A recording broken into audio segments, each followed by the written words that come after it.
Back for more Bay Sunday now. We are all about jazz, and San Francisco is in the swing. The sleek new $64 million San Francisco Jazz Center opened its doors this past week.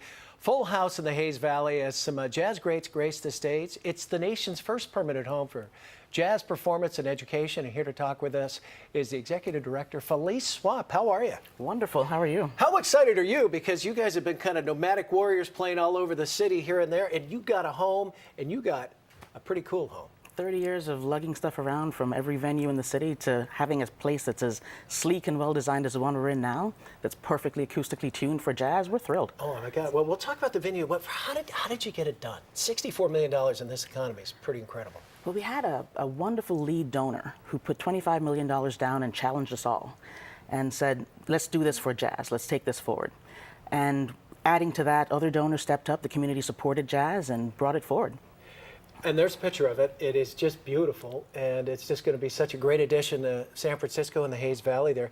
700-seat venue, 35,000 square feet. You had the opening this past Wednesday night. What was that like? And Chick Corea was there, among others. What did they think of it?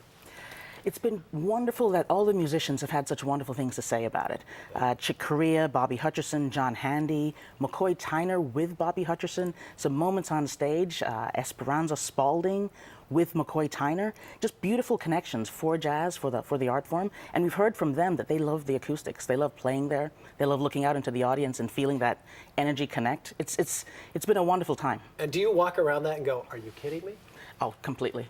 Yeah. It's as things go from conversation and idea and thought to design in 2D, to then coming up in 3 dimensions with concrete and steel and glass, to then walking in and actually seeing the experience, which is what we built it for.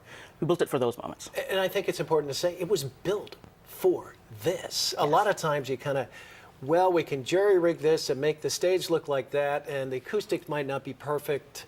But this was built for jazz. This was built for this. And there's so many small decisions and large decisions that went into the design that have made it be perfect and true for jazz. Jazz is not like putting on a rock show. Right. You want the sound to reinforce what's on the stage, but not to dominate what's on the stage. And we believe that this stage does it well. And the responses we've had from all of our guests so far, they're feeling it. Well, let's talk about some of the guests that you had on Wednesday night. Danny Glover was there. Danny Glover, Delroy Lindo, George Schultz was there, Nancy Pelosi was there.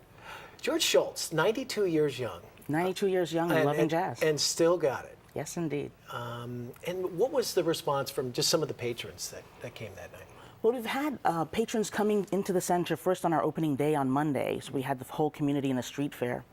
And then on Wednesday night, people sat and thought that this is a beautiful place. It's bringing now a real truth to education for jazz. It's making a landmark for arts and for the San Francisco arts community to drive forward from this central point. It's connecting jazz into its rightful place in the corridor with the symphony, the opera, and the ballet. America's classical music is now right there in San Francisco on Performing Arts Row. Right. And I imagine the neighborhood just has welcomed you. We had about 3,000 people come through on Monday, outside with the Bourbon Kings playing New Orleans-style music on the street, food trucks. They've been welcoming and just tremendous. Now, you're the executive director, but do you have a musical background as well? I do not. You do and not. So we have a co-executive director position. I'm the executive operating director, and Randall Klein, who has a tremendous legacy as he founded SF Jazz. He does all the artistic side to this. Well, sky's the limit. Tell us what's happening there. What are we going to see? Well, tonight we continue our opening week shows with our resident artistic director focus. We've got 5 of them: Bill Frisell, John Santos, Regina Carter, Miguel Zenon, and Jason Moran, incredible artists. And we'll be focusing on their music this evening. Mm-hmm. Tomorrow night, our SF Jazz Collective. Sunday, a birthday party for Bobby Hutcherson, all with intermingling legends and new artists mixed together on stage. So this building's not going to be quiet. It's not going to be quiet. Every single week from now until June, Thursday through Sunday, there will be a show rocking at the SF Jazz Well, you've also Center. got a restaurant. Is that done yet? Because from the Slanted Door, Charles Fan? Charles says he's opening in late February. We're all excited. And it's kind of a New Orleans style kind of cuisine? New Orleans style. We've been tasting some samples. I bet you have. Boudin balls and alligator and just complete bliss. Fried chicken from Charles Fan. Nothing like a little alligator in the Hayes Valley. And Indeed. apropos, New Orleans, because we are in the Super Bowl here coming up That's right. in a week or two with the 49ers.